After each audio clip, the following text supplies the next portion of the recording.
안녕하세요. 새벽이에요. 오늘도 고생 많으셨어요.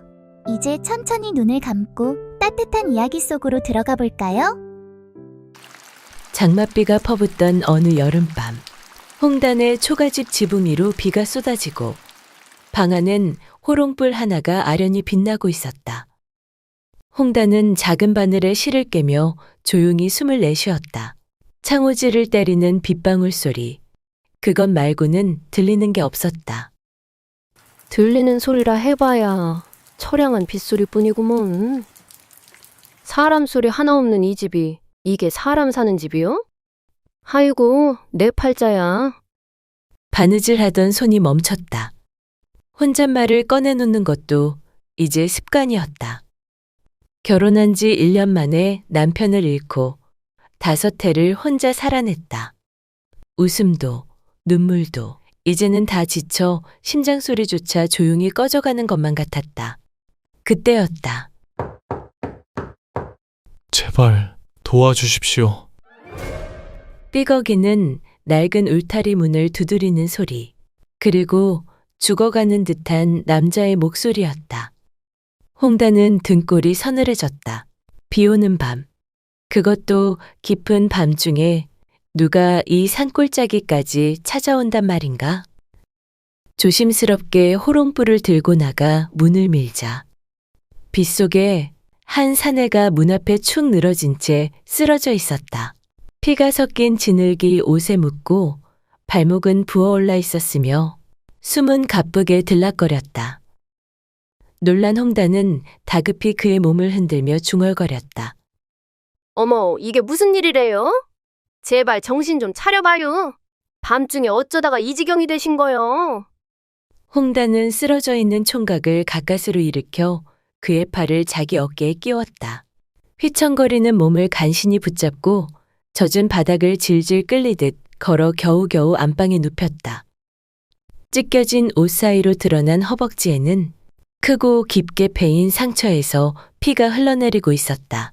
그녀는 입술을 꼭 깨물었다. 이 사람 그냥 놔뒀다가는 진짜 큰일 날 뻔했구먼. 홍단은 정신을 잃고 눈을 감은 남자의 얼굴을 찬찬히 들여다보았다. 콧날은 높고 눈썹은 짙었다.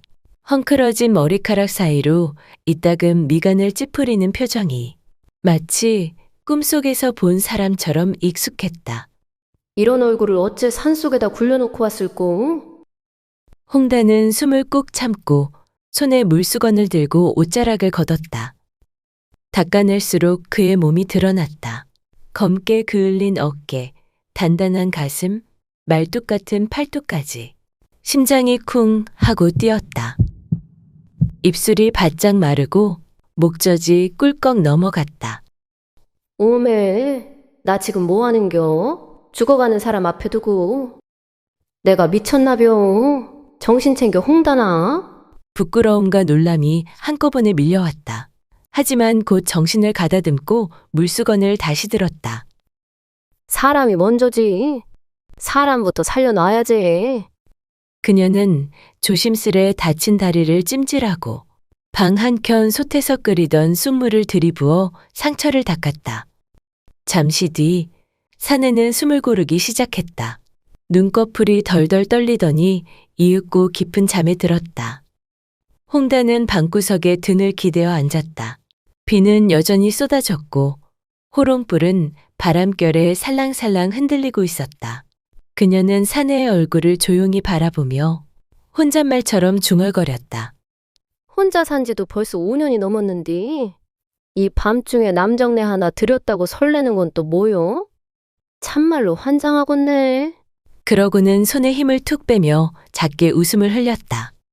그렇게 춘식이라는 남자는 홍단의 방에 홍단의 밤에 스며들었다. 다음 날 아침, 밤새 내리던 비는 말끔히 그쳤고 하늘엔 구름 한 점 없이 해가 쨍하게 떠올랐다. 촉촉한 마당엔 햇살이 내려앉고 옆집 과부 월순이의 소리가 성큼성큼 울려 퍼졌다. 홍단아, 오늘 장애 우시장도 선다드만. 얼른 준비여. 같이 가자구먼. 뭔 대답이 없어야? 아직 자는겨? 월순이는 여느 날처럼 대문을 쓱 열고 익숙하게 방으로 들어서려다. 방 안 이불 위에 누워있는 사내를 보고 그 자리에 얼어붙었다. 오메, 이게 누구여? 남정네 아니여? 웬 남정네가 네 방에 누워있대? 부엌 쪽에서 찬물 부는 소리와 함께 홍단이 헐레벌떡 뛰쳐나왔다. 아따 깜짝이야. 성님, 그냥 문은 좀 두드리고 들어오지 그래요? 아니 그게 중요한 게 아니자녀. 방에 저 총각은 누구냔 말이여? 홍단은 멋쩍게 웃으며 머리카락을 귀 뒤로 넘겼다. 어젯밤에 말이요. 산에서 굴러떨어졌는지 문 두드리는 소리가 들려서 밖에 나가보니까 이 양반이 피를 흘리며 쓰러져 있더라니까요. 혼자 놔두면 큰일 날 것 같아서 안으로 들였지. 월순이는 슬금슬금 방 안으로 들어오더니 남정네를 빤히 내려다보며 말했다. 참말로 이렇게 잘생긴 사람은 또 처음 보네. 어찌 그리 사람이 고나게 자는데도 눈썹이 저리 짙고 코는 또 어찌 저리 날렵하냐. 홍단이 팔짱을 낀 채 눈을 흘겼다. 이구 그만 봐요 언니. 이 사람 아직 정신도 안 돌아왔는디. 월순이는 입꼬리를 실룩이며 킥킥 웃었다. 아따야, 간만에 구경 좀 해보는 거지. 이리 잘생긴 사람은 어찌 꼭 네 집 문 앞에서 쓰러지냐? 내 집 놔두고잉. 둘은 총각의 얼굴을 보며 들썩이는 어깨로 수군대며 웃었다. 죽은 듯 숨 한 자락 없던 사내가 점심 무렵이 되어서야 겨우 손끝을 움직였다. 홍단은 그 미세한 떨림에 놀라 재빠르게 곁으로 다가갔다. 저 정신 좀 드슈? 사내는 천천히 눈을 떴다. 눈동자가 불안하게 떨리며 천장을 헤매더니 옆에 선 홍단을 바라봤다. 여긴 어디입니까? 충청도 본 속리산 아래 작은 마을이요. 어젯밤 피를 흘린 채로 대문 앞에 쓰러져 계셨어요. 사내는 눈을 감고 숨을 길게 내쉬었다. 그리고 낮은 목소리로 말했다. 한양서 내려와 속리산 산삼 구하러 갔다가 비에 미끄러져 정신을 잃었나 봅니다. 한양분이셔요? 예. 속리산 근처에 귀한 산삼이 많다 하여 그리로 올랐다가 비바람에 그만 발을 헛디뎌 절벽 아래로 구르게 되었소. 홍단은 살짝 고개를 끄덕였다. 그는 다시 몸을 일으키려다 쓰러지듯 내려앉았다. 아, 아유 움직이지 마셔요. 발목이 부었고 다리엔 큰 상처도 났슈. 며칠은 꼼짝 마셔야 쓰겄소. 사내는 잠시 침묵했다. 그리고 낮게, 그러나 또렷한 목소리로 물었다. 댁이 이 집 안주인입니까? 홍단은 쑥스럽게 웃었다. 예, 이 동네에서 혼자 사는 과부구먼요. 남편은 벌써 저 세상 사람 됐고요. 사내는 미간을 찌푸리다 말고 조용히 말했다. 그럼 이 몸이 크나큰 신세를 진 셈이로군요. 댁의 조남을 여쭈어도 되겠소? 지는 홍단이에요. 홍단, 참 고운 이름이옵니다. 저는 박춘식이라 하오. 홍단은 그의 이름을 마음에 되뇌었다. 춘식. 이상하게. 그 이름이 마음 한구석에 말랑하게 맺혔다. 춘식이? 이름도 착하게 생겼네요. 근데 이런 고운 분이 쭉 혼자 계셨단 말입니까? 세상이 참... 그 말에 홍단은 잠깐 멍해졌다가 얼굴이 살짝 붉어지는 걸 들키지 않으려 고개를 푹 숙였다. 저 총각 방금 나한테 곱다고 한겨? 나 참 과부 마음에 불을 지르려고 작정을 한겨 뭐요? 홍단은 속으로 중얼거리며 입술을 꼭 다문 채 미소가 새어나오지 않게 애써 참았다. 늦은 오후, 홍단은 부엌을 분주히 오가며 저녁 준비에 여념이 없었다. 솥에서는 된장국이 보글보글 끓었고 달걀지단을 곱게 얹은 고기볶음에다 새콤한 장아찌며 그 귀하다는 민어찜까지 한 상 가득 차려진 밥상은 마치 며칠 만에 돌아온 남편을 맞이하는 상 같았다. 저는 밥 한 술만 있어도 감사한 몸인데 이거 아무리 그래도 너무 거창한 거 아닙니까? 춘식이 어색하게 웃으며 물었다. 그 말에 홍단은 수줍게 고개를 갸웃하며 대꾸했다. 거창하긴요. 혼자 먹다 남은 거 그냥 좀 내놓은 것 뿐이니께. 괜한 부담은 마시고 어서 드셔요. 하지만 그 상은 누가 봐도 진수성찬이었다. 그때였다. 대문이 덜컥 열리며 익숙한 목소리가 들렸다. 홍단아, 거 있냐잉? 월순이었다. 평소처럼 방으로 들어선 월순은 밥상 앞에 앉은 춘식과 눈이 마주친 순간 입이 벌어졌다. 오메, 이 양반 이제 정신이 쪼까 돌아온 것 같네? 홍단은 씩 웃으며 말했다. 근데 다리가 영 안 좋아서 좀 더 쉬어야 되겠더라고요. 한양에서 왔대요. 여기 음식이 입에 맞을란가 몰라. 월순은 그 말을 듣자 잠시 입꼬리를 실룩이며 말했다. 아이고, 나도 마침 효종갱을 푹 끓였는데 그냥 갖다 드릴 걸 그랬구만. 그러곤 방 안에 들어와 앉았다. 월수는 한참을 말없이 춘식을 보다가 그 앞에 놓인 밥상을 훑어보며 말을 꺼냈다. 근데 홍단아, 저 민어는 엊그제 장에서 사온 거 아니여? 그거 아껴두려던 거 아니었나? 응? 아이고 뭐 그런 게 뭐가 중요하대요. 집에 온 손님 밥 한 끼 잘 먹이는 게 더 낫지요. 안 그래요? 아이 뭐, 그렇지. 밥 한 끼 잘 대접해야 쓰겄지 뭐. 월수는 애써 웃으며 고개를 끄덕였다. 하지만 눈동자는 미세하게 흔들렸고 손가락은 소매 끝을 쥐고 꼼지락거렸다. 그렇게 일주일이 지난 어느 저녁, 노을이 물든 하늘 아래 홍단네 평상에 세 사람이 나란히 앉아 있었다.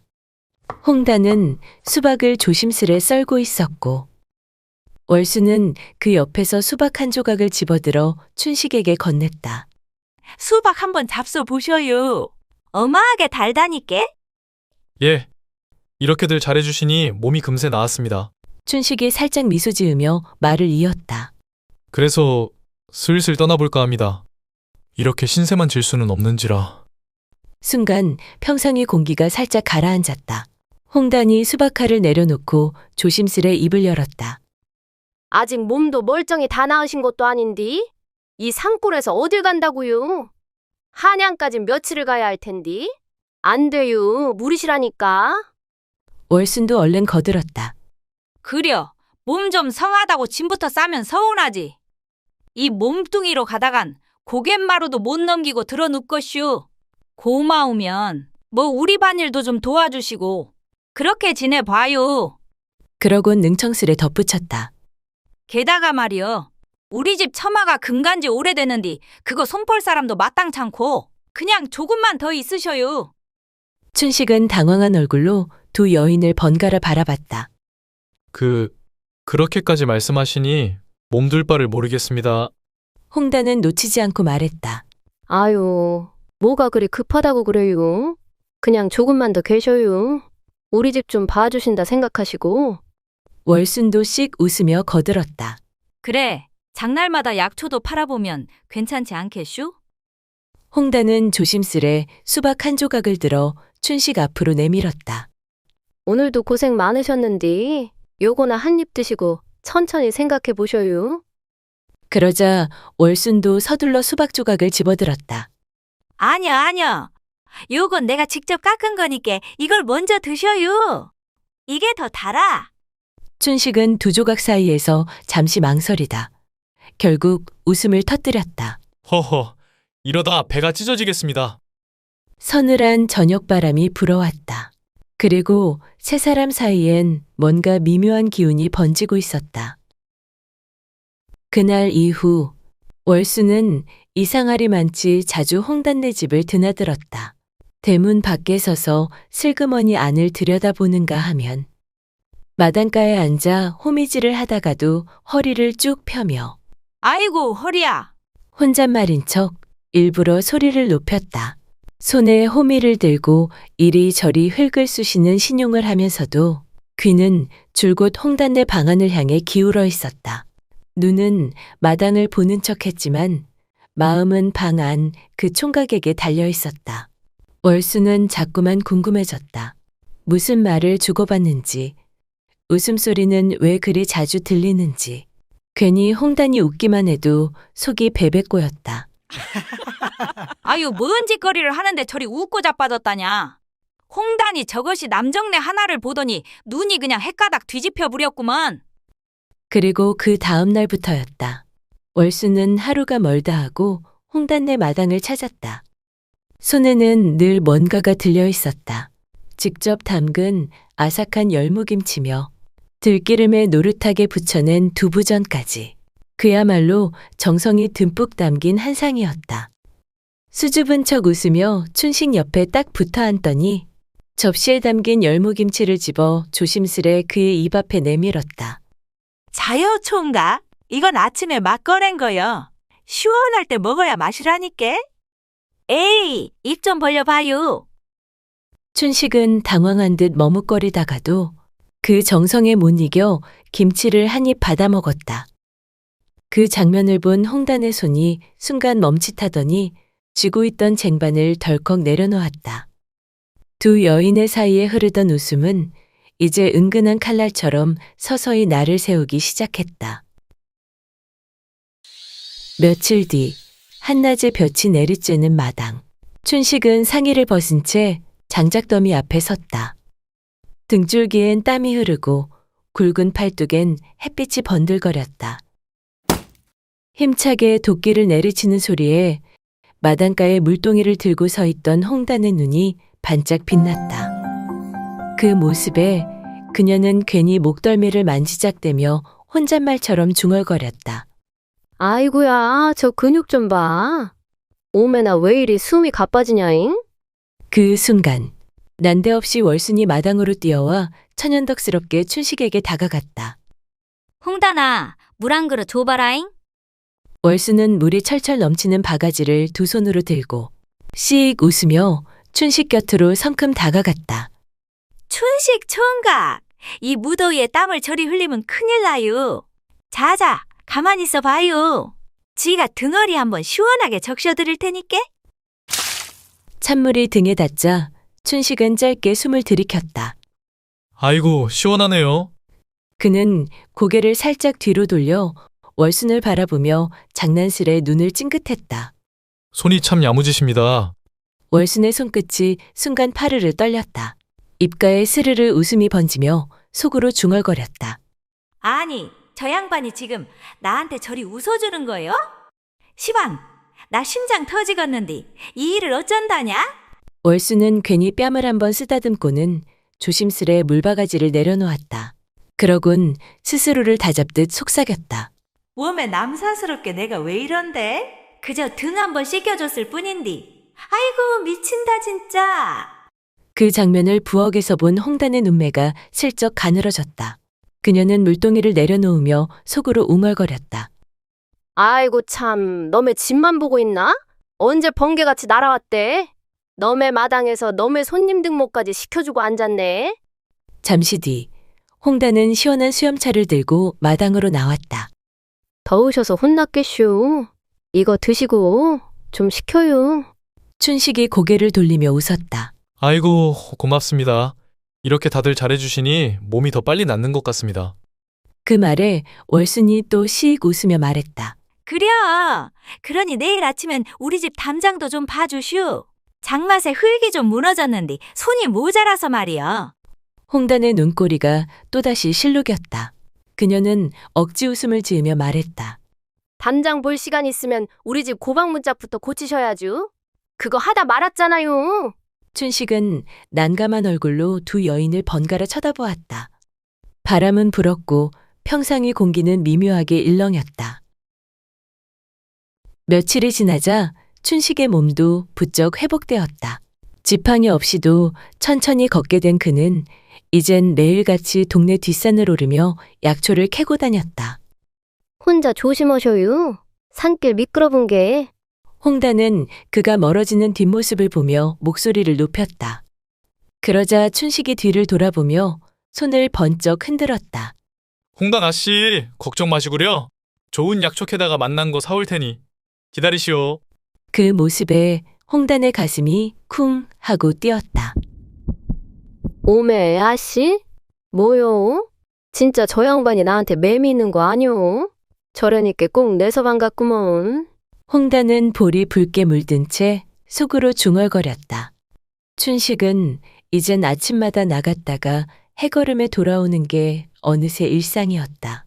그날 캔 약초를 장터 약초방에 내다 팔아 반찬거리를 사오기도 하고 향이 진한 들기름 한 병을 슬쩍 안겨주며 웃기도 했다. 그가 장에 다녀오는 날이면 늘 손에 뭔가가 들려 있었고 얼굴엔 봄날 같은 기운이 돌았다. 며칠 후 춘식은 장에서 돌아오며 큼직한 보자기 하나를 조심스레 내밀었다. 오늘은 귀한 약초를 캤습니다.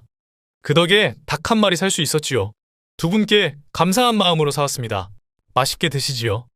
홍단과 월수는 말없이 서로의 눈치를 살폈다. 그날 저녁, 솥에서는 귀한 인삼과 대추를 품은 삼계탕이 보글보글 끓고 있었다. 마당 평상 위, 셋이서 둘러앉아 닭 한 마리를 나누기 시작했다. 에구, 춘식 총각 덕분에 이런 귀한 걸 다 먹네요. 홍단은 조심스럽게 닭다리 하나를 뜯어 춘식 앞에 내밀었다. 자, 힘도 써야 하니까 어서 드셔요. 춘식은 멋쩍은 듯 웃으며 닭다리를 받아들더니 다른 쪽 닭다리 하나를 집어 홍단 쪽으로 건넸다. 그럼 이건 홍단이 드시지요. 닭다리 좋아하시잖아요. 두 사람 사이엔 순간 조용한 웃음이 번졌다.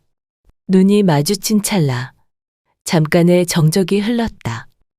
그 모습을 힐끔 보고 있던 월수는 닭 모가지를 앞접시에 덜어놓고 젓가락을 들었다가 속으로 이를 꽉 물며 생각했다. 아니 저것들이 지금 뭐 하는 짓이여? 그날 밤 월수는 또다시 홍단내 문틈 사이를 엿보았다. 초가 지붕 아래 낮게 깔린 불빛, 희미하게 새어나오는 웃음소리, 모든 게 괜히 속을 뒤집는 듯했다. 그리고 다음 날 낮, 춘식은 약초를 캐러 간다며 산으로 올라가고 마당에는 홍단과 월순 둘만 남았다.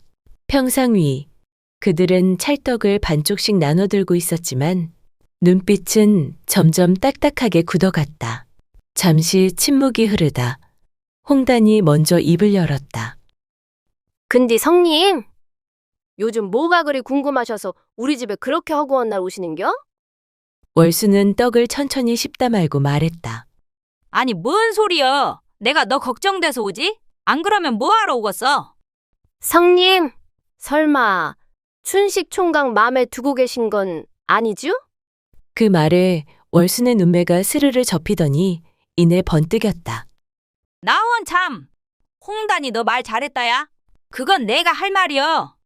너 총각 앞에서 웃음 흘리고 눈 질끈 감는 거 내가 다 모를 줄 아냐? 홍단도 참지 않았다. 아니, 입이 있으니 웃지. 내가 총각이랑 웃던 말던 성님이 뭔 상관이래요? 월순이 이를 갈며 떡을 내려쳤다. 오음에 미치고 팔짝 뛰겠네. 누가 보면 네가 그 총각 마누라라도 되는 줄 알겠다야. 결국 두 여인의 말다툼은 고성이 되었고 그 와중에 월순이 먼저 머리채를 잡아챘다. 아이고, 내가 춘식이랑 잘 되니까 배 아파서 머리채 잡는 거요? 성님이야말로 욕심이 과하지요. 너 지금 뭐라 씹으렸냐? 이게 남자 보더니 눈이 뒤집혀선 이젠 위아래도 없고 아주 그냥 싸가지가 하늘을 찌르네. 둘은 마당 바닥을 굴렀다. 홈이며 떡이며 나뒹굴었고 고양이도 놀라 도망쳤다. 그때였다. 대문이 벌컥 열리고 낯익은 목소리가 들려왔다. 아니, 지금 뭐 하시는 겁니까? 춘식이었다. 헌데 그 뒤로 곱게 차려입은 아리따운 처녀가 조심스레 따라 들어왔다. 홍단과 월순의 몸짓이 멎었다. 그리고 순간 정적이 흘렀다. 춘식은 처녀를 가리키며 조심스레 말했다. 이분은 약초방 주인의 따님이옵니다. 얼마 전부터 마음을 나누게 되었지요. 저는 이제 그만 떠나려 합니다. 마당은 순식간에 쥐죽은 듯 조용해졌다. 춘식은 고개를 숙인 채 조심스레 말을 이었다. 두 분께 큰 은혜 입고도 이런 식으로 말씀드리게 되어 송구합니다. 이분과는 약초를 갖다 드리며 몇 번 뵙게 되었는데 제 마음이 먼저 움직여 버렸습니다. 춘식은 두 여인을 차례로 바라보며 깊이 허리를 숙였다. 정말 고맙고 또 죄송합니다. 은혜는 잊지 않겠습니다. 그는 아가씨와 함께 말없이 대문을 나섰다. 홍단과 월수는 아가씨의 손을 꼭 붙잡고 멀어져가는 춘식의 뒷모습을 말없이 바라보았다. 잠시 후 월순이 먼저 입을 뗐다. 홍단아, 이게 무슨 일이냐? 실컷 정성 들여 살려주고 먹이고 재워줬더니만 결국 딴 년이 채가는 거 보네. 홍단도 피식 웃으며 쓴숨을 내뱉었다. 성님, 지 볼 좀 꼬집어 보소. 이거 꿈꾸는 거 아니지라. 먼 산에 해가 지고 있었다. 두 과부의 얼굴엔 놀람과 허망함이 동시에 번져갔다. 며칠 뒤 초가을 저녁, 홍단내 마당 평상 위에 달빛이 고요히 내려앉았다. 두 과부는 나란히 막걸리를 돌렸다. 한참을 말없이 멍하니 하늘만 보던 홍단이 막걸리 잔을 들며 툭 던지듯 말했다. 성님, 우리가 그래도 사람 하나 살려냈잖아요. 그 총각, 아가씨랑 잘 살면 됐지 뭐. 월순도 잔을 들었다. 그러제, 우린 또 우리끼리 살아가면 되는겨. 뭐 괜히 그 총각 하나 왔다가 잠깐 정신이 헤매인 거지. 두 여인은 눈이 마주치더니 피식 웃음을 터뜨렸다. 그래도 말이여. 간만에 심장이 뛴 것만 해도 어디냐? 근께 인생에 웃을 일이 생겼단 게 고마운 거지. 홍단아, 이제 우리 춘식이는 잊자. 하나 둘 잔을 비웠다. 멀리서 풍경 소리가 들렸고 두 여인의 여름은 그렇게 다시 잔잔히 흘러갔다.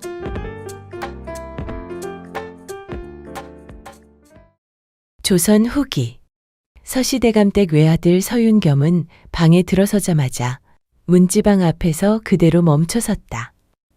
책상 위에 어제 없던 종이 한 장이 떡하니 놓여 있었다.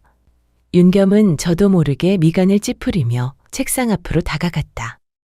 그런데 이게 뭐지? 책상 위에 놓인 종이는 글씨가 적힌 종이가 아니었다. 윤겸은 눈을 껌뻑이며 조금 더 가까이 들여다봤다. 종이 위에는 그림 하나가 그려져 있었다.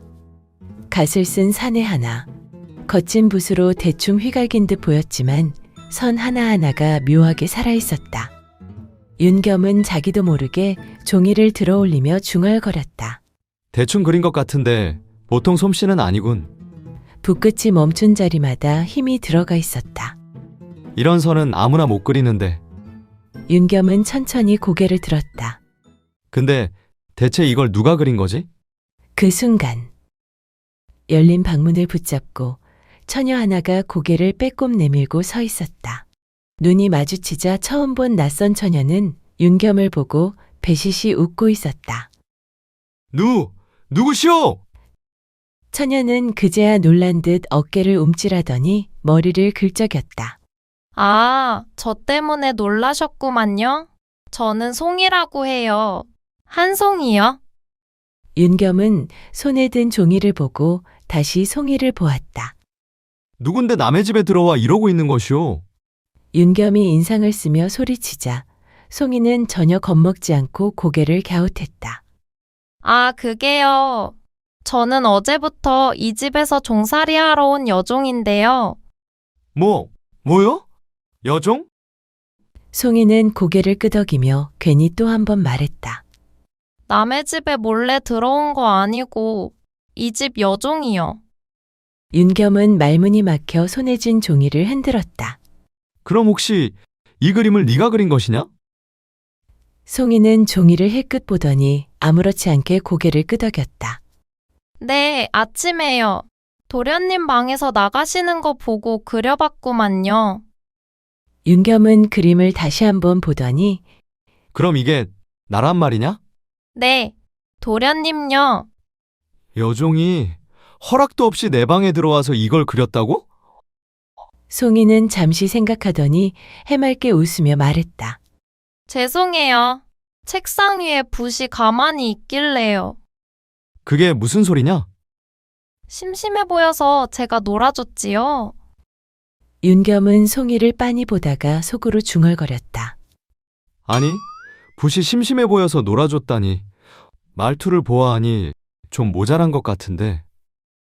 그때 윤겸아, 부드러운 목소리와 함께 윤겸의 어머니 황씨 부인이 방 안으로 들어왔다. 황씨 부인은 방문 앞에 서 있는 송이를 보더니 미소를 지었다. 얘가 오늘부터 우리 집 일 도와줄 여종이다. 어머니! 앞으로 필요한 게 있으면 송이를 부르거라.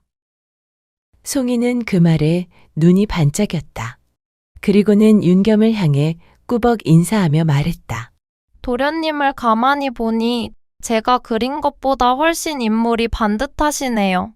부르시면은 언제든지 올게요. 근데요, 밥 먹고 있을 때만은 부르지 마셔요. 그땐 제가요, 세상 소리가 하나도 안 들려요. 말이 끝나자마자 송이는 신이 난 얼굴로 부엌 쪽으로 달려갔다. 아니, 어머니. 윤겸이 뒤늦게 물었다. 갑자기 왜 여종을 들이셨습니까? 황씨 부인은 잠시 숨을 고른 뒤 말했다. 이모댁에서 일을 하던 안하기 갑자기 숨을 거뒀다지 뭐냐. 그 집에 딸 하나가 남았는데 오갈 데도 없고 좀 느린 아이라더구나. 황씨 부인은 윤겸을 바라보며 덧붙였다. 사정을 듣는데 딱해서 그냥 둘 수가 없더구나. 윤겸은 부엌 쪽으로 사라진 송이의 뒷모습을 말없이 바라봤다. 이 집에 대체 어떤 여종이 들어온 거지? 며칠 뒤 송이가 소시댁에 들어온 뒤로 윤겸은 어딜 가든 늘 기척 하나를 달고 다녔다. 돌아서면 어김없이 배시시 웃는 송이가 서 있었다. 아니, 너는 왜 자꾸 날 따라오느냐? 네? 네 할 일은 날 따라다니는 게 아니라 집안일을 거두는 것이다. 송이는 잠시 고개를 갸웃하더니 아주 진지한 얼굴로 말했다. 마님께서 그러셨는데요. 뭐라 하셨느냐? 도련님 잘 보살피는 게 제 할 일이라고요. 윤겸의 눈썹이 꿈틀했다. 그래서? 그래서 도련님 가시는 데마다 졸졸 따라다니는 거지요. 그게 이유냐? 그럼요. 송이는 고개를 크게 끄덕였다. 도련님은 앞만 보고 걷는 분이잖아요. 그게 무슨 말이냐? 뒤에서 뭐가 오는지는 전혀 안 보시고요. 윤겸은 더 묻지 않았다. 괜히 묻는 쪽이 손해라는 걸 이미 여러 번 깨달았기 때문이다. 그때였다. 비켜라! 장터 쪽에서 거친 고함이 들려왔다. 짐을 잔뜩 실은 큰 소 한 마리가 고삐에 끌린 채 사람들 사이로 들이닥치고 있었다. 윤겸은 소리를 듣고도 미처 몸을 피하지 못했다. 그 순간 도련님! 송이가 냅다 달려들어 윤겸의 소매를 획 잡아당겼다. 윤겸의 몸이 휘청하며 뒤로 밀려났다. 소는 바로 옆을 스치듯 지나갔다. 윤겸은 잠시 말이 없었다. 심장이 한 박자 늦게 쿵 내려앉았다. 송이는 윤겸 팔을 꼭 붙든 채 눈을 치켜뜨고 소 쪽을 노려보더니 중얼거렸다. 아이고, 소눈이 장식인가? 윤겸은 그제야 숨을 내쉬었다. 나는 괜찮다. 괜찮긴요. 송이는 윤겸을 위아래로 훑어보았다. 도련님, 소뿔이 얼마나 센데요? 저 아니었으면 지금쯤 도련님은 소랑같이 굴러다니셨을걸요? 윤겸은 어이없다는 듯 코웃음을 쳤다. 나 참 별소리 다 하는군. 송이는 윤겸 얼굴 가까이 다가와 싱긋 웃었다. 거봐요. 뭘 말이냐? 이래서 제가 필요한 거라니까요. 잠시 후 송이는 아무 일도 없었다는 듯 배를 문질렀다. 도련님, 또 뭐냐? 제가 오늘 도련님 목숨을 구해드렸잖아요. 윤겸의 걸음이 멈췄다. 그래서? 떡 하나만 사주시면 안 될까요? 떡? 네. 송이는 진지했다. 점심을 시원찮게 먹었더니 속에서 북이 울려요. 윤겸은 한참 송이를 내려다보다가 못 이긴 듯 말했다. 그럼 딱 하나다. 와, 장터 안으로 들어서자 송이의 눈이 번쩍 뜨였다. 사람도 물건도 냄새도 전부 신기한 얼굴이었다. 도련님, 저기요. 또 뭐냐? 저거요. 송이는 좌판 하나를 가리켰다. 인절미! 인절미요. 윤겸이 고개를 돌리기도 전에 송이는 이미 그 앞에서 팔딱팔딱 뛰고 있었다. 저거 진짜 맛있어요. 알았으니 제발 가만히 좀 서라. 결국 윤겸은 인절미 몇 조각을 사주었다. 송이는 양손에 쥐고 우걱우걱 먹기 시작했다. 천천히 좀 먹어라. 누가 빼앗기라도 하느냐? 그러다 목에 걸리겠다. 도망갈까 봐요. 뭐? 누가 도망을 간단 말이냐? 떡이요. 엉뚱한 송이의 대답에 윤겸은 한숨을 길게 내뱉고 고개를 절레절레 저었다. 그렇게 장터를 지나던 중 윤겸은 한자리에 발길을 멈췄다.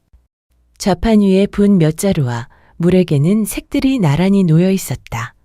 윤겸은 그냥 지나치려다 뒤에서 해맑게 따라오는 송이를 힐끗 보았다. 그리고 잠시 망설이다가 상인에게 말했다. 그림 그리기 좋은 붓 2자루 주시오. 네, 종이는요? 넉넉히. 그리고 색도 조금 주시오. 윤겸의 말에 장사꾼이 고개를 끄덕였다. 그때였다. 뒤에서 송이가 눈을 크게 뜨고 윤겸을 올려다보았다. 도련님, 글 공부하시려고요? 아니다. 그럼요. 윤겸은 괜히 퉁명스럽게 말했다. 네 그림 솜씨가 생각보다 괜찮더구나. 송이는 눈을 깜빡였다. 제가요? 그래. 윤겸은 물건을 받아 송이 쪽으로 내밀었다. 그러니 이거 바꿔라. 송이는 붓과 종이를 보며 고개를 절레절레 흔들었다. 아이고, 도련님. 흙바닥이 제 종이고 나뭇가지가 제 붓인데요. 이런 걸 다 사주시다니 괜히 돈 쓰신 거 아니에요? 윤겸은 대답 대신 그 물건들을 송이 품에 밀어 넣었다. 귀찮아서 그런다. 이제 나 졸졸 따라다니지 말고 그걸로 그림이나 그려보거라. 제가 감히 이런 걸 받아도 되나요? 쓸 도구가 있으면 그림도 달라지는 법이다. 윤겸은 돌아서며 덧붙였다. 오늘 날 살려줬으니 그냥 바꿔라. 송이는 한참을 서서 붓을 내려다보다가 환하게 웃었다. 도련님, 뭐? 저 이거 아주 조심히 쓸게요. 윤겸은 대답하지 않았다. 다만 입꼬리가 아주 조금 올라가 있었을 뿐이었다. 송이가 첫 시댁에 들어온 지도 어느덧 며칠이 지났다. 허나 아무것도 해본 적 없는 송이는 무엇 하나 제대로 하는 법이 없었다. 그릇을 닦다 쨍그랑, 물은 길어오면 반은 엎질러지고 빨래는 널어 놓아도 늘 축축했다. 아이고야, 또 깨먹었네. 종살이 안 하기 허리에 손을 얹고 혀를 끌끌 찼다. 도대체 뭘 가르쳐도 손에 붙질 않네. 손에 붙질 않아. 송이는 깨진 그릇 조각을 쥔 채 눈만 몇 번 깜빡였다. 그게요, 죄송해요. 제가 뭐든 좀 늦게 배워서요. 늦기는 뭐가 늦어? 아이고야, 나원 참 가르치면 알아먹어야 할 것 아니냐. 마님은 또 어찌 이런 애를 데리고 오셨는지. 그때였다. 그만하시게. 마루 끝에서 황씨 부인이 내려왔다. 종살이 안악은 순간 입을 다물었다. 모르면 천천히 가르치면 될 일이지. 어찌 그리 다그치느냐? 황씨 부인은 송이를 바라보며 말했다. 송이야, 처음부터 잘하는 사람은 없다. 그릇이 깨지면 다시 닦는 법을 배우면 되는 거고, 물 넘치면 덜 기르면 되는 거다. 송이는 고개를 끄덕이며 진지하게 말했다. 다음엔 조금만 깨먹을게요. 그래, 황씨 부인은 참다 못해 웃음을 흘렸다. 어느 날 오후였다. 윤겸은 책을 끼고 방으로 들어가다 말고 마루에 서 있던 송이를 불렀다. 송이야. 송이는 금세 달려왔다. 예, 도련님. 나는 이제 글 공부를 할 터이니 해지기 전까지는 내 방에 들지 말고. 송이는 고개를 끄덕였다. 네, 그럼 저는 뭘 하면 될까요? 윤겸은 송이의 시선을 피하며 말했다. 괜히 서성이지 말고 내 방 앞에서 그림이나 그리고 있거라. 송이의 눈이 반짝였다. 정말요? 그래. 윤겸은 퉁명스럽게 덧붙였다. 대신 방해는 절대 하지 말고. 알겠느냐? 네, 도련님. 송이는 마루 끝에 자리를 잡았다. 윤겸이 사준 종이를 펴고 먹을 가라붓을 들었다. 그때 마당을 어슬렁거리던 집안의 누렁개 한 마리가 마루 아래에 풀썩 엎드렸다. 송이는 그 모습을 한참 바라보다가 슬그머니 붓을 움직였다. 하품하며 벌린 입, 앞발을 쭉 뻗은 모양, 꼬리를 툭툭 치는 모습까지. 붓은 망설임 없이 움직였다. 담벼락 아래에는 능소화가 흐드러지게 피어 있었다. 붉은 꽃잎이 담을 타고 흘러내리는 모습이 마치 불꽃처럼 보였다. 송이는 그 꽃도 놓치지 않았다. 그때 마당을 지나던 서대감이 걸음을 멈췄다. 응? 서대감은 송이 앞에 놓인 종이를 내려다봤다. 마루 아래 늘어진 개 한 마리, 담장에 기대핀 능소와 그 아래 번진 여름벼까지. 잠시 말이 없던 서대감이 낮게 중얼거렸다. 이건 그냥 끄적인 그림은 아니구나. 송이는 고개를 들었다가 깜짝 놀라 붓을 놓칠 뻔했다. 아, 대감마님. 이걸 네가 그렸느냐? 송이는 머리를 긁적였다. 네. 개가 곱게 자고 있길래요. 서대감이 웃음을 삼켰다. 걔가 가만히 자고 있길래 그린 것이냐? 움직이면 못 그려서요. 그 말에 서대감의 입꼬리가 살짝 올라갔다. 그럼 저 꽃은 능소하여. 바람 불면 떨어질까봐 미리 그려놨어요. 서대감은 한동안 그림에서 눈을 떼지 못했다. 이 그림은 밖에 내놔도 부끄럽지 않겠구나. 그때 방 안에서 책을 읽던 윤겸이 문틈으로 그 모습을 보고 있었다. 윤겸은 괜히 고개를 돌렸다. 쓸데없이 잘 그리기는. 그러면서 윤겸은 책보다 마루 끝에서 들려오는 붓소리에 더 오래 귀를 기울였다. 어느 날이었다. 윤겸이 글 공부를 하러 나가고 집안일도 마땅히 할 것이 없자 우서시대는 한동안 조용했다. 심심해진 송이는 대문 앞을 서성이다가 결국 밖으로 발을 내디뎠다. 그날은 볕이 유난히 고왔다. 송이는 윤겸이 사준 종이와 붓을 품에 안고 집 뒤 계곡으로 내려갔다. 물소리가 크지 않아 붓소리를 가리기엔 딱 좋은 곳이었다. 바위 아래 그늘에 앉아 송이는 한참을 아무것도 하지 않고 계곡을 바라보았다. 그 흐름을 그대로 옮기듯 송이의 붓이 움직였다. 바위의 그림자, 물 위에 흔들리는 햇살, 멀리 서 있는 나무 한 그루까지. 그때였다. 송이가 고개를 돌리자 지팡이를 짚은 노인이 그림을 내려다보고 서 있었다. 이걸 네가 그린 것이냐? 송이는 벌떡 일어나 고개를 끄덕였다. 아, 예. 누구에게 배웠느냐? 송이는 잠시 생각하다가 솔직히 대답했다. 아무한테도 안 배웠어요. 노인이 다시 물었다. 그럼 어찌 이런 손이 나오느냐? 그냥요. 보면 제 손이 이렇게 가요. 노인은 그림을 뒤집어 보고 붓끝을 찬찬히 살폈다. 그리고 혼잣말처럼 중얼거렸다. 이건 배워서 나오는 손이 아니구나. 잠시 후 노인이 물었다. 이름이 무엇이냐? 송이라고 해요. 기와마을의 서대감 댁에 사는 여종이에요. 숨김도 꾸민도 없는 대답이었다. 노인은 그림을 다시 펼쳐들며 말했다. 이 그림을 내게 팔겠느냐? 송이는 눈을 크게 떴다. 예? 이걸요? 잠시 망설이다가 말했다. 아니에요. 제가 막 그린 거라서요. 볼품도 없고 돈 받을 만큼은 아닌데. 마음에 드시면 그냥 가져가셔도 돼요. 저는 또 그리면 되니까요. 노인의 얼굴이 단단해졌다. 아니다. 이런 그림은 공짜로 받아서는 아니 된다. 노인은 주머니에서 은전을 꺼내 송이 손에 쥐어주었다. 5냥이다. 송이는 돈보다 자기 그림을 다시 보았다. 제가 그린 게 이만한 값이 돼요? 노인은 고개를 끄덕였다. 충분하다. 오히려 적다 느껴질 만큼이다.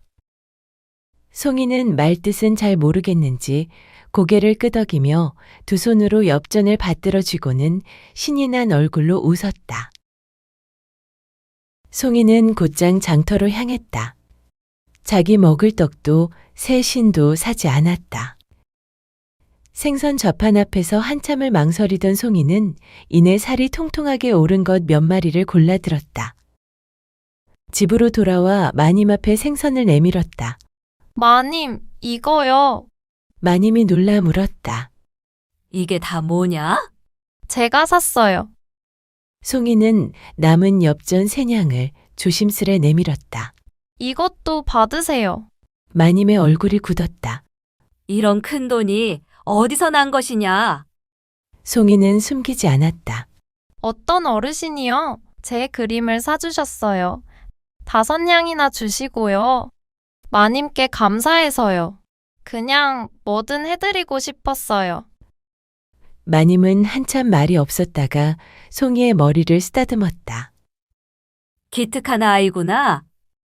이 생선은 오늘 저녁상에 올리자. 너도 함께 먹고.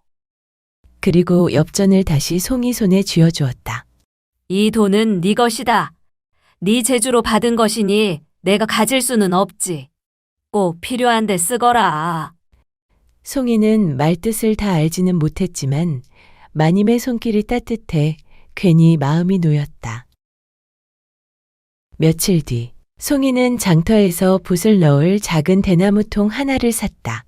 며칠을 품에 넣고 다니다가 결국 윤겸 앞에 내밀었다. 도련님, 윤겸이 고개를 들자 송이는 괜히 붓통을 두 손으로 감싸쥐고 말했다. 붓이요. 맨날 책상에서 굴러 떨어지길래요. 잠깐 망설이다가 덧붙였다. 바닥에 떨어지면 붓끝이 아플 것 같아서요. 윤겸은 아무 말 없이 붓통을 내려다봤다. 괜히 시선을 피하며 받아들었다. 붓이 아프긴 뭐가 아프냐? 이런 것까지 신경 쓰지 않아도 된다. 말은 그렇게 했지만 붓을 넣는 손길은 이상하리만큼 조심스러웠다. 송이는 그걸 보고 괜히 안도한 얼굴로 웃었다. 그날 이후 윤겸의 책상 위에는 늘 그 붓통이 놓여 있었다. 그날이 있고 얼마 지난 뒤 일이었다. 대문 밖에서 인기척이 나더니 마당으로 낯선 사람들이 들어섰다. 앞장선 이는 다름 아닌 계곡에서 송이를 보았던 그 노인이었다. 대문에서 웅성거리는 소리에 서대감과 마님이 마루에서 내려왔고 윤겸도 뒤따라 마당으로 나왔다. 노인은 허리를 곧게 세우고 먼저 입을 열었다. 나는 예전에 도화서에서 붓을 잡았던 사람이요. 이 댁에 송이라 하는 여종이 있다 들었소만. 짧은 말이었으나 마당의 공기가 미묘하게 달라졌다. 그때 부엌에서 물동이를 내려놓고 나오던 송이가 노인을 보자 눈을 동그랗게 떴다. 어르신이 여긴 어쩐 일이세요? 노인은 송이를 보고 잠시 미소를 지었다. 그래, 널 찾으러 이리 왔단다. 저를요? 제가 뭘 잘못했나요? 송이는 무슨 말인지 몰라 어리둥절한 표정으로 윤겸이를 바라보았다. 노인은 잠시 말을 멈췄다가 낮고 분명한 목소리로 말했다. 나는 평생을 붓 하나로 살아온 사람이요. 마당에 있던 사람들의 시선이 자연스레 노인에게로 모였다. 예전에 도화서에서 그림을 맡아 그렸고 지금은 물러나 있으나 그림 보는 눈만은 아직 놓지 않았소. 노인은 송이를 가리켰다. 우연히 이 아이의 그림을 보게 되었소. 허나 한눈에 알겠더이다. 이 아이의 손은 남에게 배워서 만들어지는 손이 아닙니다. 형태를 흉내내는데 그치는 손이 아니라 숨결과 기운을 그대로 옮기는 손이지요. 마당에 있던 사람들의 시선이 자연스레 송이에게로 모였다. 윤겸이 한 걸음 앞으로 나섰다. 그래서 송이를 어찌하겠다는 말씀이십니까? 노인은 고개를 끄덕이며 대답했다. 도화서로 데려가고 싶소. 마당이 술렁였다. 노인은 서둘러 말을 이었다. 내 거처에서 붓을 잡는 법부터 다시 가르치고 안료를 다루는 법, 그림을 보는 법을 익힌 뒤 잠시 말을 고르고는 또렷하게 말했다. 도화서에 정식으로 연을 대어 견습으로 드리고 싶소. 서대감이 낮게 물었다. 그 아이는 여종이요. 윤겸의 얼굴이 굳었다. 송이는 우리 집 여종입니다. 그림을 좀 그린다 하여 함부로 거처를 옮길 수는 없지요. 이 집에서 지내는데 아무 탈도 없습니다. 노인은 잠시도 망설이지 않았다. 압니다. 허나 재능은 신분을 가리지 않습니다. 이 손을 여종의 손으로만 두기엔 너무 아깝소. 그때 마님이 조용히 입을 열었다. 윤겸아, 윤겸이 돌아보자 마님은 송이를 보고 있었다. 송이가 그만한 손을 가졌다면 이 집 마루 끝에만 두는 것이 과연 옳은 일이겠느냐? 윤겸의 목소리가 높아졌다. 어머님! 마님은 흔들리지 않았다. 여종이라 해서 재능까지 묶어둘 수는 없지 않느냐? 그 말에 송이가 그제야 상황을 알아챈 듯 두 손을 꼭 움켜쥐었다. 싫어요. 모두의 시선이 송이에게 쏠렸다. 저 여기 있을래요. 마님도 계시고 도련님도 계시고 말끝이 조금 떨렸지만 고개는 숙이지 않았다. 저는 여기가 좋아요. 윤겸은 그 말을 듣고도 아무 말도 하지 못했다. 노인은 송이를 한참 바라보다가 부드럽게 말했다. 아가야, 강요할 생각은 없다. 그리고 천천히 덧붙였다. 다만 네 손이 어디까지 갈 수 있는지 한 번쯤은 네 스스로도 알아야 하지 않겠느냐. 누군가는 보내야 했고 누군가는 붙잡고 싶었으며 송이는 그 사이에 서 있었다. 그때 노인이 먼저 고개를 숙였다. 천천히 생각해 보시오. 급히 답을 주실 일은 아니오. 허나 마음이 움직이거든 언제든 나를 찾아오시게. 도화서에서 최덕이라 이름을 대면 될 것이오. 노인은 그렇게 말하고 조용히 마당을 나섰다. 그날 밤 서대감과 마님, 윤겸, 그리고 송이는 안채에 마주 앉았다. 서대감이 먼저 입을 열었다. 아까 그 노인의 말은 가볍게 들을 이야기는 아니었다. 마님이 부드럽게 말을 이었다. 송이야, 너는 아직 어리고 여종으로 살기엔 그림 실력이 너무 아깝구나. 송이는 고개를 들지 못한 채 말했다. 저는요, 그림 말고는 할 줄 아는 게 없어요. 윤겸이 낮게 말했다. 그림이면 충분하다. 마님이 윤겸을 한번 보고 다시 송이를 바라봤다. 널 알아본 분이 계시니 그 길로 가는 것도 복이다. 송이가 울먹이며 입을 열었다. 저 여기 있으면 안 될까요? 마님이 놀라 되물었다. 송이야, 송이는 두 손을 앞에서 꼭 쥐고 눈을 붉힌 채 고개를 들지 못하고 말했다. 여긴요, 매일 얼굴을 볼 수 있잖아요. 아침엔 부엌에서 음식 냄새도 나고요.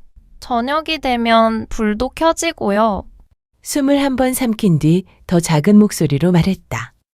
저는요, 이 집이 처음으로 집 같았어요. 고개를 숙인 채 마지막 말을 꺼냈다. 그래서 멀어지는 건 너무 슬퍼요. 마님은 한동안 송이를 바라보다가 조용히 품에 끌어안았다. 그래. 네 마음이 그러하다면 그리 하거라. 그제야 송이는 가늘게 숨을 내쉬었다. 며칠 뒤였다. 해가 중천에 오르기도 전 서시대감댁 대문 앞이 소란스러워졌다. 낯선 사내 서넛이 봉인이 찍힌 문서를 들고 서 있었다. 이곳이 서대감댁이 맞소이까? 서대감은 불길한 예감을 애써 누르며 문서를 받아들었다. 빛이 바랜 종이, 낯익은 이름. 선대 어른께서 생전에 연을 대고 맡으신 돈이요. 기한이 차 거두러 왔습니다. 서대감의 얼굴이 굳었다. 그게 무슨 말이오? 선친께선 그런 빚을 남기지 않으셨소. 사내는 담담하게 말했다. 그때는 빚이 아니었지요. 허나 주인이 갚지 못하고 나서 이제는 이댁 몫이 되었어. 문서 아래 적힌 액수는 서대감이 감당할 수 있는 것이 아니었다. 이럴 리가 없소. 이런 일은 들은 바가 없소. 말이 끝나기도 전에 서대감의 숨이 거칠어졌다. 가슴을 움켜쥐고 비틀거리다 그대로 마루에 무너졌다. 대감마님! 황씨 부인의 외침이 마당을 찢었다.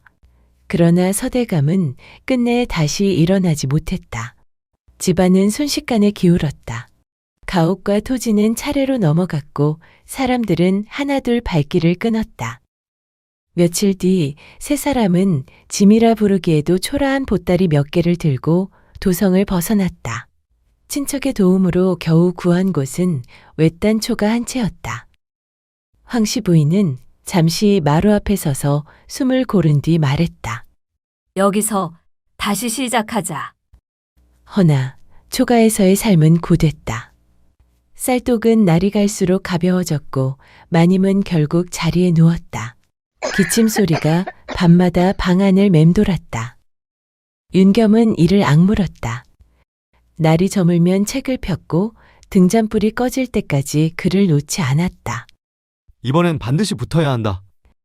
송이는 날이 밝으면 붓과 종이를 품에 안고 밖으로 나섰다. 산자락에 앉아 그림을 그리고 그 그림을 들고 장터로 나갔다. 그림 사세요. 제가 그린 건데요. 한 번만 봐주세요. 그러나 사람들은 그림을 스치듯 보고는 고개를 저었다. 아이고, 먹고 살기도 빠듯한 판에 그림이 밥을 먹여주나. 그때 힘없이 처진 송이의 어깨에 누군가 손을 얹었다. 그만하거라. 고개를 들자 윤겸이었다. 이런 데서까지 고개 숙일 필요 없다. 도련님이 여긴 어떻게... 윤겸은 괜히 시선을 피하며 말했다. 날도 찬데 네가 떨고 다니는 꼴은 보기 싫다. 잠시 뜸을 들이다 덧붙였다. 네가 좋아하는 떡이나 사줄 테니 따라오너라. 송이는 그제야 웃었다. 도련님 정말요? 그럼 인절미요. 윤겸은 툴툴대듯 말했다. 나 참, 또 인절미냐? 그러면서도 이미 떡 좌판 쪽으로 발을 옮기고 있었다. 해가 기울 무렵 윤겸과 송이는 빈손으로 초가에 돌아왔다. 손끝은 얼어붙었고 붓은 품 안에서 차가워져 있었다. 그 모습을 본 마님이 힘겹게 몸을 일으켜 송이의 손을 꼭 잡았다. 꽁꽁 언 손이었다. 송이야, 이제 장터엔 그만 나가거라. 마님은 송이의 손을 비비며 덧붙였다. 이 손 좀 봐.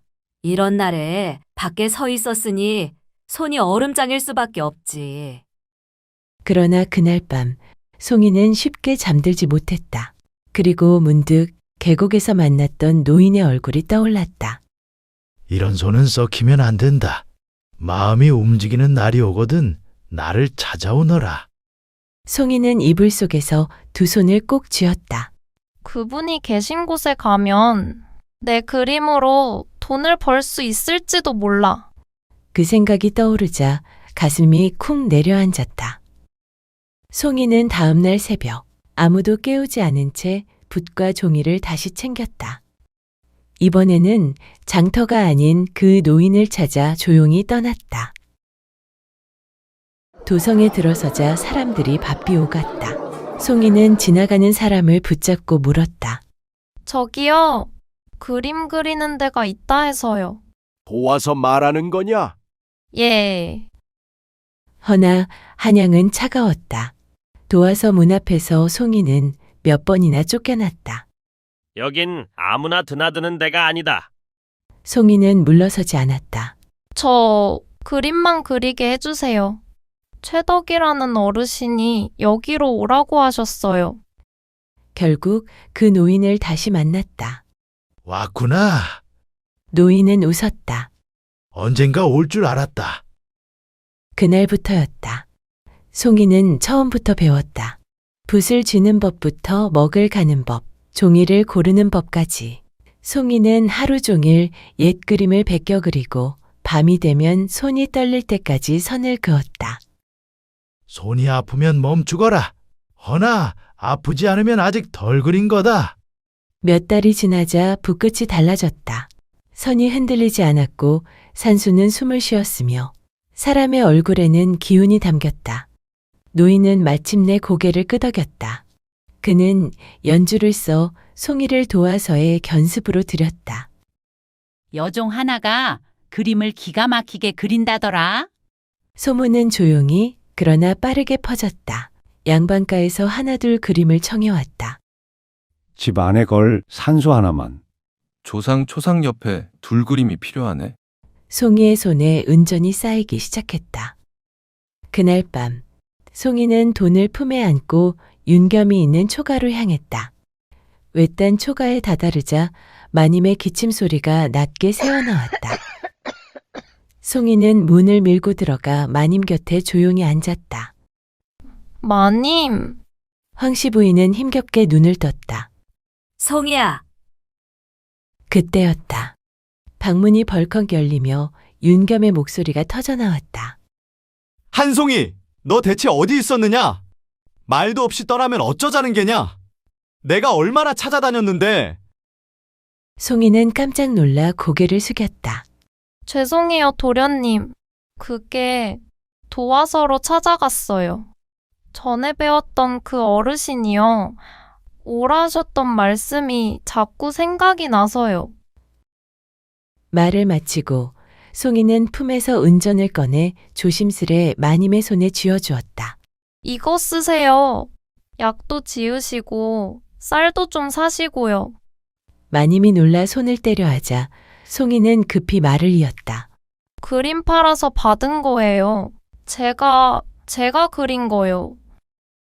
잠시 방 안에 아무 말도 흐르지 않았다. 마님은 떨리는 손으로 송이의 손을 꼭 붙잡았다. 이렇게까지 하지 않아도 되는데. 송이는 고개를 저었다. 마님이 계셔서요. 제가 여기까지 왔어요. 그제야 윤겸의 시선이 흔들렸다. 그럼 또 가는 거냐? 송이는 작게 고개를 끄덕였다. 금방 다시 들를게요. 윤겸은 더 묻지 않았다. 그저 고개를 숙인 채 아무 말 없이 서 있었다. 송이는 그 모습을 한 번 더 눈에 담고서야 조용히 등을 돌렸다. 윤겸의 초가를 다녀온 뒤 며칠이 흘렀다. 도화서에 들어온 산수 한 폭이 여느 그림들 사이에 아무 이름 없이 걸렸다. 화원의 이름도 도장도 없었다. 다만 물길은 살아있었고 바람은 종이 위에서 머물다 흘렀다. 어느 날 그 그림이 어람에 올랐다. 임금은 한 폭 앞에서 발걸음을 멈췄다. 이 그림은 어느 화원의 손이냐? 곁에 있던 승지가 조심스레 고했다. 전하, 아직 이름을 올리지 않은 그림이옵니다. 임금은 한동안 아무 말도 하지 않았다. 산 하나를 넘는 물의 결, 그 아래 희미하게 남은 길 자국, 임금이 낮게 말했다. 이 산수엔 사람의 마음이 있구나. 잠시 후 다시 입을 열었다. 그림자를 알아보라. 그리고 마침내 송이가 불려왔다. 여종의 손에서 나온 그림이 다시 궁으로 들었다. 이 산수를 네가 그렸단 말이냐? 송이는 고개를 깊이 숙였다. 예, 전하. 임금은 다시 한번 그림을 바라보았다. 그리고 천천히 고개를 끄덕였다. 이 손은 궁의 붓을 맡겨도 되겠다. 그날로 송이는 도화서에서 그림을 맡아 그리게 되었다. 비록 말은 서툴렀으나 그 손 하나만큼은 그 누구도 부정하지 못했다. 어느 날이었다. 도화서 마당이 아침부터 술렁거렸다. 과거에 급제한 인물이 인사를 드리러 들렀다는 말이 돌았다. 도화서 한켠, 송이는 말없이 앉아 먹을 갈고 있었다. 그때 송이야.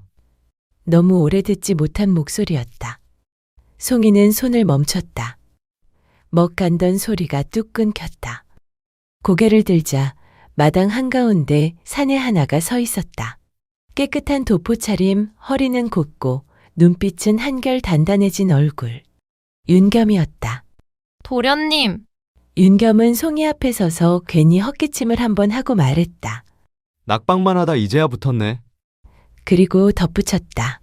나 이번 과거에 붙었다. 정말요? 송이는 해맑게 웃었다. 윤겸은 잠시 망설이다가 다시 입을 열었다. 네 그림이 임금께 닿았다더라. 송이는 그제야 고개를 숙였다. 저는요, 그냥 그렸을 뿐인데요. 윤겸은 고개를 저었다. 그래서 더 대단한 거다. 이젠 네가 나보다 훨씬 먼 데까지 갔구나. 윤겸의 말에 송이는 고개를 저었다. 다 마님이랑 도련님 덕이지요. 조심스럽게 덧붙였다. 찾아와 주셔서 참 좋아요. 윤겸은 잠시 송이를 바라보다가 품에서 낡고 다른 대나무 부통을 꺼냈다. 이거 기억하느냐? 송이의 눈이 커졌다. 그건 제가 드린 부통인데요. 윤겸은 괜히 헛기침을 했다. 이놈 덕에 겨우 벼슬길에 오른 듯해서 말이다. 괜히 부적처럼 들고 다녔지.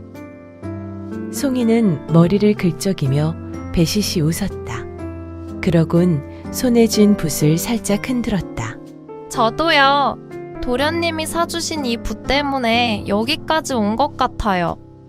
잠시 둘은 서로를 바라보다가 같은 순간에 웃었다. 햇살 아래 낡은 붓통과 헌붓이 잠시 같은 높이에 머물렀다. 각자 다른 길 위였지만 서로의 시작은 여전히 같은 자리에 있었다.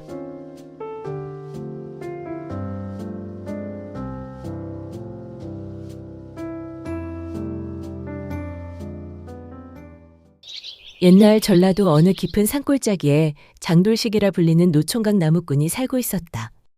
가진 거라곤 낡은 도끼 하나와 쓰러져가는 초가집 한 채, 그리고 날마다 마실 물을 길어다주는 마을 샘물이 전부였다. 게다가 이 돌식이란 자는 밥은 좋아하고 일은 싫어하는 종자라 그에게 시집 오겠다는 처녀는 단 한 명도 없었다. 그러면서도 종일 누워 뒹굴며 입버릇처럼 말하곤 했다. 아따, 배 깔고 같이 누울 옆편에 하나만 있음 딱 좋을 텐디. 어디 그런 각시 하나 없을랑까 몰겄네. 하지만 마을 사람들은 코웃음 쳤다. 그런 게으름뱅이를 누가 데려가나? 돌식이? 걔는 장가 평생 못 간다에 내 엿장수 내놓는다. 길 가다 바위에 벌러덩 누워 낮잠 자기 일수요. 도끼질은 서너 번 하다 말고는 아이고 어리야, 힘들어 죽겠네. 투덜거리며 냇물에 발 담그러 가기 바빴으니 누가 그를 남편감으로 보겠는가. 그러던 어느 날이었다. 돌식은 이웃 고을로 장작을 내다 팔러 나섰다가 돌아오는 길에 길을 잘못 들어 산속을 헤매게 되었다.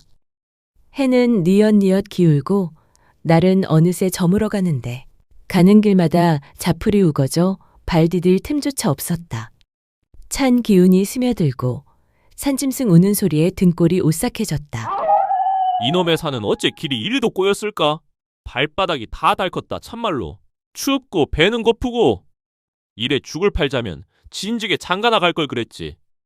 혼잣말로 궁시렁대며 덜컥 겁이 나려는 찰나. 그때였다. 이보시오. 어딜 그리 헤매시우? 아따 깜짝이야. 돌식이 흠칫 돌아보니 안개 사이로 늙은 여인 하나가 서 있었다. 낡은 두루마기를 여며 입고 머리는 희끗희끗. 하지만 눈빛만큼은 번뜩이듯 또렷했다. 돌식이 더듬더듬 입을 열었다. 아, 예. 그게 길을 헤매고 있는 중이옵지라. 해도 저물었고 산길은 위험하니 괜찮으시다면 우리 집에 와서 하룻밤 묵어 가시구려. 돌식은 그 여인을 한참 쳐다보다가 고개를 끄덕였다. 참말이십니까? 그리만 해주신다면야 고맙지요잉. 마침 잘 때도 마땅치 않았는디. 밥만 좀 주신다면 이놈은 어디서든 잘 잡니다요. 그 여인을 따라간 집은 산중 외딴 초가였고 안에는 따뜻한 불이 켜져 있었다. 돌식이 마당에 들어서자 배에서 꼬르륵 소리가 울렸다. 그 소리를 들은 여인이 안쪽에서 말했다. 시장하신가 본데 금세 밥상 차려낼 테니 잠시 앉아 계시지요? 돌식은 괜히 헛기침을 한번 하더니 민망한 듯 웃으며 말했다. 그럼 신세 좀 지겠소이다. 얼마 지나지 않아 여인이 밥상을 들고 방 안으로 들어왔다. 따뜻한 밥, 짭조름한 조기구이, 달큰한 무나물에 연근조림까지 눈이 휘둥그레졌다.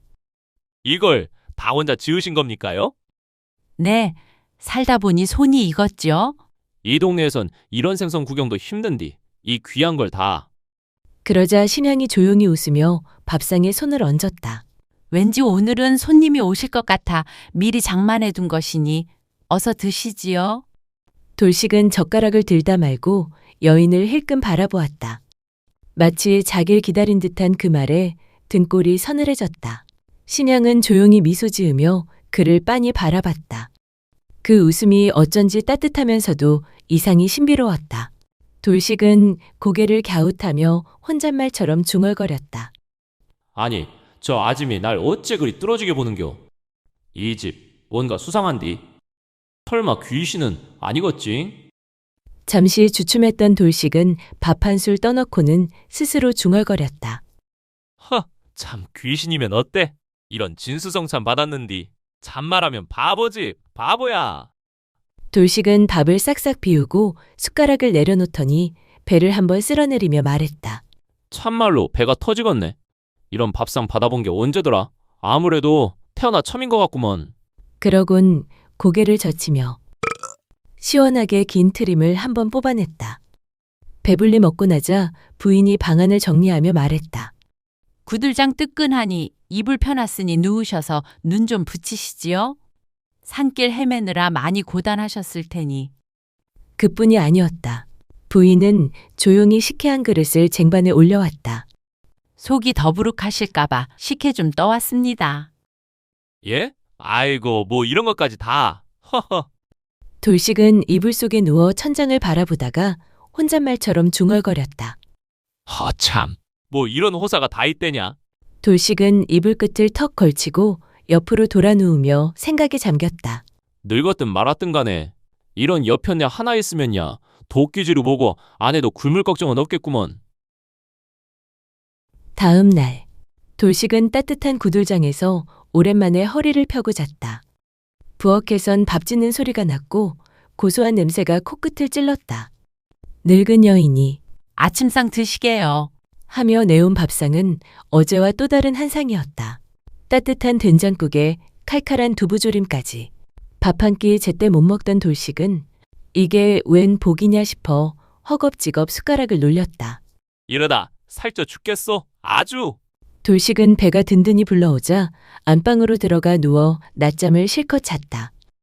한참 후 눈을 비비며 마당으로 나오니 국수 한 그릇 드시지요. 이번엔 국수를 삶아 내미는 게 아닌가? 돌식은 멀뚱히 그릇을 보더니 입꼬리를 실룩이며 혼잣말을 중얼거렸다. 하하, 잔치집도 아닌디. 이게 웬 팔자요? 아이고, 그냥 평생 이 집에 붙어 살았으면 좋겠구먼.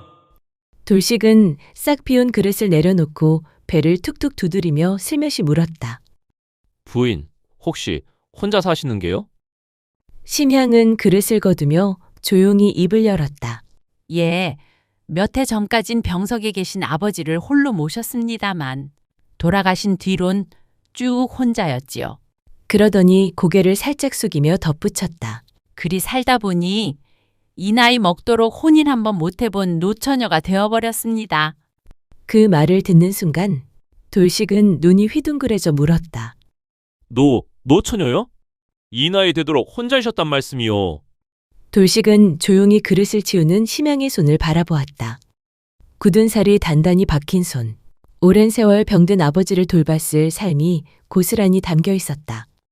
이 여인 처지도 참 딱하디 딱하구만. 저 손으로 얼마나 많은 걸 견뎌내며 살아왔을꼬. 돌식은 괜스레 목을 극적였다. 그러더니 속으로 슬그머니 이런 생각이 들었다. 이참에 그냥 저 여인이랑 살아보는 것도 참말로 괜찮겠는디. 밥도 잘하고 손도 야무지고잉. 그렇게 꾀가 스멀스멀 피어오르기 시작했다. 그는 잠시 말을 고르고는 조심스레 입을 열었다. 도끼 하나 믿고 사는 보잘것없는 놈이오만. 머슴 삼아 부려도 좋으니 혹 허락해 주신다면 우리 같이 살아보는 건 어떻겠소? 둘 다 덩그러니 외로이 지내는 몸인데 이참에 서로 기대어 살아보는 것도 나쁘지 않지 않겠소? 심양은 잠시 멈칫하더니 웃으며 말했다. 제 나이가 많습니다만 정말 괜찮으시겠습니까? 그러자 돌식은 아예 다리를 쭉 뻗고 등을 기대며 말했다. 나이가 뭐가 중헌디요? 밥이 이렇게 만난디? 그게 복이지요? 그녀의 이름은 심양. 아픈 아버지를 모시느라 혼기를 놓쳤고 쉰이 다 되도록 산골 외딴 집에 홀로 살고 있는 여자였다. 그리하여 그 뒤로 돌식은 심양의 집에 눌러 앉았다. 어느 날 여느 때와 마찬가지로 돌식은 방 안에 드러누워 하품을 해댔다. 그 모습을 바라보던 심양이 마루 끝에서 조용히 말했다. 서방님, 오늘은 남쪽 산자락으로 땔감을 좀 다녀오세요. 돌식은 몸을 비틀며 투덜댔다. 아이고 귀찮게. 나무 뗄까면 뭐 그리 자주 찼소? 며칠은 더 뗄 수 있을 텐디. 그러자 심양이 조용히 손에 들고 있던 바늘을 내려놓으며 말했다. 그러시지 말고 다녀오시지요. 오늘은 땔감보다 더 좋은 걸 구해오실지도 모릅니다. 돌식은 심양을 한번 힐끔 바라보더니 몸을 일으키며 중얼거렸다. 허참, 그런 게 어디 있겠소? 뭐 바람도 쐴 겸 갔다 오지요 뭐. 그날도 마지못해 심양의 등살을 떠밀려 돌식은 지게를 지고 남쪽 산자락으로 향했다. 입은 툭 나와 있었고 도끼는 지게에 허술이 걸쳐져 있었으며 발길은 한껏 늘어졌다. 뗄감은 무슨? 그냥 누워지지면서 사는 게 제일이지. 그렇게 투덜거리며 덤불을 헤치던 찰나 갑자기 풀숲에서 꿩 2마리가 튀어나왔다. 깜짝 놀란 돌식은 엉덩방아를 찌으며 소리쳤다. 으이! 이게 뭐여? 한 마리는 순식간에 날아 도망가고 남은 한 마리는 날개를 퍼덕이다가 지게에 걸려버렸다. 돌식은 얼떨결에 발치에 굴러있던 돌멩이를 냅다 집어던졌다. 운이 좋았는지 꿩이 그대로 기절해버렸다. 돌식은 입을 떡 벌린 채 그 자리에 멍하니 앉았다. 잠시 후 꿩을 안고 집으로 내려오며 중얼거렸다. 하하, 마누라 말이 딱 맞았구먼. 이리 귀한 꿩 한 마리를 주워다니. 신통도 이런 신통이 있나? 그러다 이내 피식 웃으며 고개를 절레절레 흔들었다. 아니, 무슨 속을 훤히 들여다보는 것도 아니고 진짜 뭔가 있는 사람이여 그려. 돌식이 꿩을 들고 들어서자 심양이 눈을 동그랗게 떴다. 정말 잡아오셨네요. 말없이 꿩을 받아든 심양은 잠시 후 부엌에서 김이 모락모락 피어나는 꿩장국을 내왔다. 돌식은 국물 한술 뜨며 혼잣말처럼 중얼거렸다. 진짜 뗄감보다 낫구먼. 여느 날처럼 점심배 든든히 채운 돌식은 다리 쭉 뻗고 누워 배를 두드렸다. 아따, 이래서 장가를 가는 거지. 밥은 꼬박꼬박 나오고 천국이 따로 없네. 그때 심양이 다가와 조용히 말했다. 서방님, 장터 좀 다녀오세요. 콩나물 한 대랑 두부 한 무만요. 돌식은 입을 삐죽이며 투덜댔다. 하참, 내가 뭐 심부름꾼이요. 심양이 웃으며 덧붙였다. 서방님, 오늘 나가시면 사람 하나 마주칠지 모르지요. 낯선이라 해도 그냥 지나치지 마시구려. 말 한마디 건네보면 그 사람이 귀인이 될지 어찌아오. 그 말에 귀가 솔깃해진 돌식은 무거운 몸을 일으켜 장터를 향해 슬슬 걸어나갔다. 귀인은 무슨? 동냥하는 거지나 안 만나면 다행이지. 돌식은 장터에서 콩나물 한 대, 두부 한 무를 사들고 햇빛 내리쬐는 산길을 터덜터덜 걷고 있었다. 에휴, 점심 다 지나도록 종종 걸음이로구먼. 심부름이 이리 고된 줄 알았으면 안 나오는 건디. 그때 숲을 쪽에서 희미한 소리가 들렸다. 돌식은 고개를 획 돌렸다. 풀숲 한가운데 한 노인이 비스듬히 쓰러져 있었다. 거기 누구시오? 돌식이 다가가자 노인은 땀에 젖은 얼굴로 힘겹게 말했다. 뱀에 물렸소. 제발 도와주시오.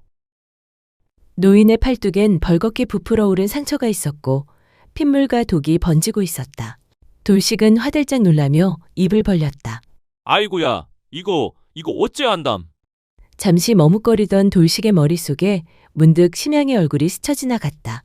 귀인을 만날지도 몰라요. 돌식은 이를 악물고 노인을 업고 비탈진 산길을 헉헉거리며 내려갔다. 지게는 팽개치고 두부도 흔들렸다. 심양은 마당 앞에서 물을 뜨다 말고 돌식의 급한 숨소리에 고개를 돌렸다. 서방님, 뭘 이리... 여기 이 어르신이 뱀에 물렸소. 심양은 놀람도 잠시. 바로 장독대 뒤 약초함에서 만개나무 뿌리와 천조각을 꺼냈다. 서방님, 어르신 어서 방 안으로 모시어요. 심양은 조심스레 입을 가져가 독을 빨아낸 뒤 입안의 피를 조용히 뱉어냈다. 곧이어 만개나무 뿌리를 곱게 찧어 독자국 위에 정성스레 덧붙였다. 조금만 늦었으면 큰일 날 뻔했사옵니다. 이어 가쁜 숨을 고르며 부드럽게 말했다. 살아나실 겁니다. 이제 걱정 마시어요. 돌식은 식은땀을 닦으며 허둥지둥 물그릇을 내밀었다. 하하, 우리 마누라가 그냥 마누라가 아니지라. 어르신, 오늘 목숨 2개 얻으신 셈이요. 노인은 숨을 몰아쉬며 돌식과 심양을 바라봤다. 그 눈엔 깊은 고마움과 놀라움이 비쳤다. 며칠 뒤 초가 마당 앞에 말 2필이 멈춰섰다. 앞장선 이는 다름 아닌 며칠 전 산길에서 뱀에 물려 쓰러졌던 그 노인이었고 그 뒤엔 짐을 든 하인 하나가 따르고 있었다. 지게를 내려놓으며 마당으로 들어서던 돌식은 낯익은 얼굴을 보고 눈을 껌뻑였다. 아니, 그때 그 노인장 아니시오? 그러자 노인이 깊이 고개를 숙이며 말했다. 그날 절 살려주시지 않았더라면 지금 이 목숨 어찌 되었을지 모릅니다. 참으로 큰 은혜를 입었지요. 그러고는 말을 이었다. 해남 땅에서 조그맣게 가물을 잇고 있는 사람입니다. 은공을 갚고자 실은 이렇게 찾아뵈었지요. 곧 하인을 손짓해 불러내더니 작은 나무 상자 하나를 조심스레 내놓게 했다. 상자 안에는 은전이 단정히 놓여 있었고 붉은 비단보엔 귀한 산삼 한 뿌리가 곱게 감싸여 있었다. 이건 해남에서 진상하던 산삼인데 그날 절 살려주신 은혜에 비할 순 없지만 받아주시지요. 그리고 작은 정성으로 은전 몇 냥과 비단 한 필도 준비하였습니다. 신양은 말없이 고개를 숙였고 돌식은 어쩔 줄 몰라하며 머리를 벅벅 긁었다. 노인이 돌아간 뒤 마루의 끝에 앉아 아내를 물끄러미 바라보다가 중얼거렸다. 하하, 또 그 말이 맞아떨어졌어. 마누라가 귀인을 만날 거라더니 진짜였구먼. 그러다 돌식은 슬며시 심양을 떠보듯 말을 붙였다. 근데 마누라, 그날 귀인을 만날 거라는 건 도대체 어찌알고 그리했소? 정말 신통하단 말이오. 심양은 아무 말 없이 미소만 지었고 조용히 부엌으로 들어갔다. 곧장 된장 끓는 고소한 냄새가 마당 가득 퍼져나갔다. 그 뒤로도 늙은 부인의 신통한 말발은 쉴 새 없이 이어졌다. 서방님, 오늘만은 제발 술 잡수지 마시옵소서.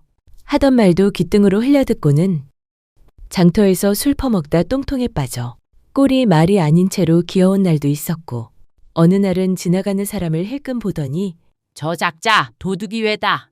하고는 관상 한번 보고 딱 집어낸 덕에 며칠째 골머리를 앓던 도둑놈을 붙잡은 일도 있었다.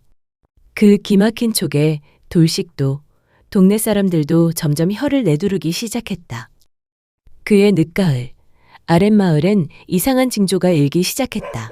개들이 밤마다 하늘이 무너지듯 지저대고 산짐승이 사람 사는 마을까지 내려오고 우물에서는 알 수 없는 비린내가 피어올랐다. 사람들 입엔 걱정이 돌고 누구랄 것도 없이 수군거리며 겁을 냈다. 그때 심양이 마을 어른들 앞에 나서 조용히 말하였다. 뭐잖아, 아주 사나운 병이 돌게 될 것이옵니다. 어린 아들딸이나 기운 약하신 어르신들께선 미리 황기나 도라지를 다려 드시옵고 우물물은 당분간 쓰지 마시옵소서.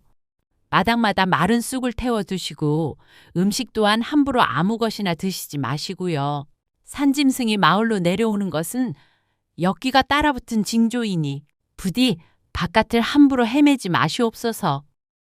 그 말이 떨어진 지 사흘째 되던 날 심양의 마을에도 정체 모를 열병이 퍼지기 시작했다. 하지만 심양의 말대로 미리 준비해둔 이 마을만은 화마를 비껴갔다. 어허, 저 심양이라는 여인 보통 분이 아니구먼. 신령이 따로 없구먼. 참말로 기이한 분이야. 그 뒤로 사람들은 심양을 심도사마님이라 부르기 시작했다. 누구는 집안 운을 봐달라고 하고 누구는 자식 혼사 날짜를 물어오고 마을 사내들은 점괘를 봐달라며 줄까지 서곤 했다. 어느 늦은 밤 구들장 위에 다리를 쭉 뻗은 돌식이 팔을 베고 누운 채 심양을 바라보며 물었다. 마누라, 진짜로 뭐가 보이긴 하는 거요? 어찌 그리 이 일이 벌어지기 전부터 다 아는 사람처럼 그러시오? 심양은 한쪽 입꼬리만 올린 채 조용히 웃더니 돌식을 바라보며 대답했다. 서방님, 심양이 조용히 눈을 내리깔며 말을 이었다. 사실 저는 어려서부터 앞날을 어렴풋이 내다보는 눈이 있었사옵니다. 외할머니께서 좀 신기한 분이셨지요? 그 기운을 제가 조금 물려받은 모양입니다. 그러더니 이불을 턱 덮으며 덧붙였다. 서방님을 처음 배웠을 적에도 한눈에 알았지요? 아, 이 양반이 내 서방 될 사람이구나 싶더이다. 돌식은 말이 없었다. 그러다 이불을 끌어당기며 혼잣말로 중얼거렸다. 하참, 귀신도 그 정도 눈치는 없을 텐디. 하하, 그럼 내가 그 복을 제대로 받은 셈이로군요. 그날 이후 돌식은 도끼를 스스로 들고 산에 오르기 시작했고 장터에 나가도 심양 말부터 되새기는 사내가 되었다. 게으름뱅이라 손가락질 받던 사내는 심도사마님의 서방님이라며 동네 어르신들까지 대우해줄 만큼 얌전해졌고 밥상 앞에선 꼭 두 손을 모아 마누라 덕분에 복 터졌어. 말하길 잊지 않았다. 그리하여 사람 하나 오가기 힘든 산골 외딴 집에서 늙은 아내와 나무꾼은 그의 겨울 따뜻한 웃음과 함께 누가 먼저랄 것도 없이 서로를 바라보며 조용히 잠들었다.